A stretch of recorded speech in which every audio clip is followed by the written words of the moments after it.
Hello and welcome to this sixth episode of Investing Not Rocket Science. In the first episode, I defined a basic framework for this investment portfolio. It's valued at 1 million US dollars. I'm looking to invest into equities and bonds, and I intend to actively manage this portfolio without the use of leverage and with a time horizon greater than 5 years. I'm looking to invest into the developed and emerging markets. From episodes 2 to 5, I shortlisted Google, Emerson, and Infineon as the first three equity picks for the investment portfolio. And today, I'd like to assess bonds. Particularly, I would like to look at government issued bonds and not corporate bonds at this point in time. The bond market is a large investment space. Just like equities, I need to do research. I need to be aware of interstate cycles, economic activity, inflation levels, and government spending. Okay, I've looked at four countries for today. It's India, Italy, United Kingdom, and the United States. First step, I'd like to look at the inflation trends. And this will give me a fair idea as to where interest rates are going. With India on the top left, it looks like inflation is pretty much in a range between 5.5 to 7.5%. With Italy and the United Kingdom, inflation has been rising since 2020 all the way up to the end of 2022, showing signs of peaking off, but we're not really sure if that is really the case. But time will tell us. And with the United States, inflation has been rising since 2020 and shows definitive signs of peaking off in the mid of 2022, right there. Okay, so what I do understand from this is that the interest rate cycle in India would probably be more attractive because it the Reserve Bank of India is probably not looking to tame inflation as aggressively as perhaps uh, the central banks would be in Italy or United Kingdom or the United States. Having said that, this is just one assessment, and this does not complete this evaluation in any form. Okay, so what's next? Let's look at government budgets, GDP, and total debt. I have converted all the numbers to billions of US dollars, so it's easy to make an assessment. And I've looked at an exchange rate of GBP US dollar at 1.2, Euro US dollar at 1.05, and US dollar INR at 82.5. Okay. Government revenues for the United Kingdom is at 1.1 trillion US dollars, and government spending is at 1.26 trillion dollars. So the UK is running a deficit. This is not surprising for any of these countries. All the countries that I'm looking at today are running deficits.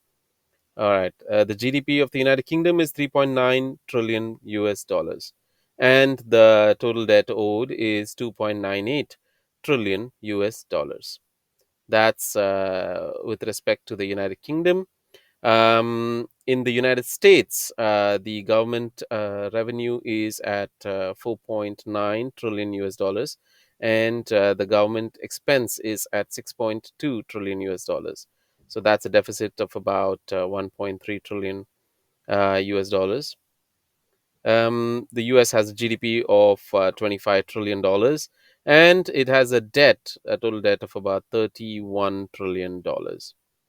Okay, let's look at India.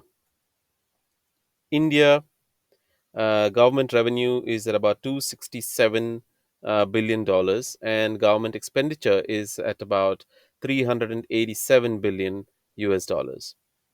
The Indian GDP is at about 3.3 trillion US dollars, and its debt is at about 1.8 trillion US dollars. Italy. Italy's government revenue is at about 963 billion US dollars, and its expenses are 1.07 trillion US dollars. The GDP of Italy is at about 2.7 trillion dollars, and the total debt is at about 2.9 trillion US dollars. Okay, so what do I understand from these numbers? Now, Primarily, I would like to understand if there is any risk of default, obviously. Right. And one way to consider that is to see if the debt levels which is usually compared with GDP. That would not be the right method to do it, in my opinion. I think we should consider debt levels to the revenue, because if any payments need to be paid back, it's not going to be from the GDP that the governments are going to make payments, but from the revenue that they collect. In that sense, uh, the United Kingdom and Italy look in a better position compared to the United States and India, right? And in an increasing interest rate scenario, interest rate payments are only going to increase, right? And that's only going to increase the expenditure again, and likewise the deficit. All right. So these are some of the factors to keep in mind. Okay, let's move along. Let's look at the yield curve.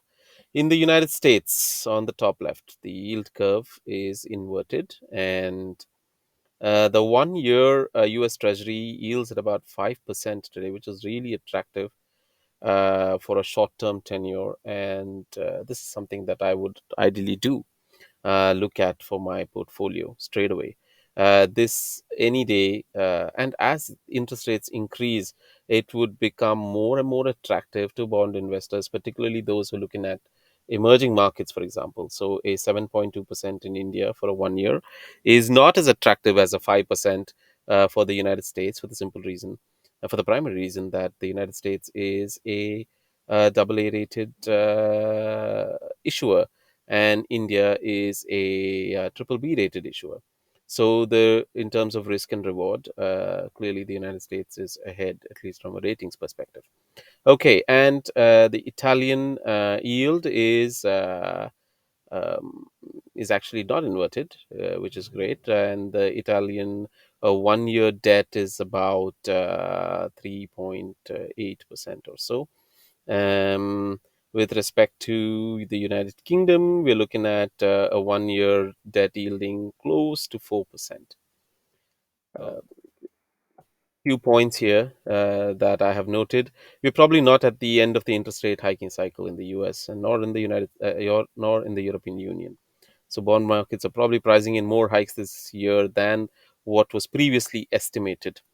In this scenario, I would look at a 1 to 3 year horizon for any bond investment, and not longer term.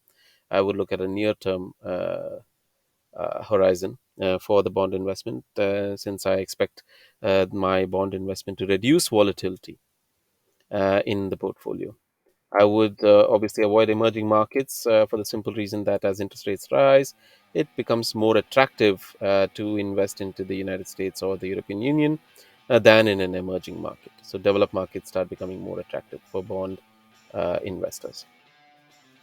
Now, like I said, the U.S. government has about 3 months to resolve the debt ceiling limit issue and avoid default. So, considering that I want to reduce the volatility in my portfolio, this does not help. That 3 months down the line, we could, be facing some volatility, and therefore I'm going to avoid U.S. Treasuries at this point in time. Now, between Italy and UK, I would prefer UK bonds at this time, and we'll look at Italy at a later point in time. Also, investing in GBP, this will provide some diversification to the investment portfolio. From a currency perspective, I would not want to put all of these investments into US dollars alone.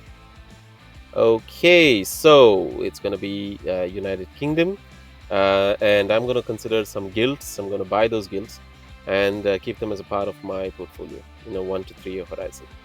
All right.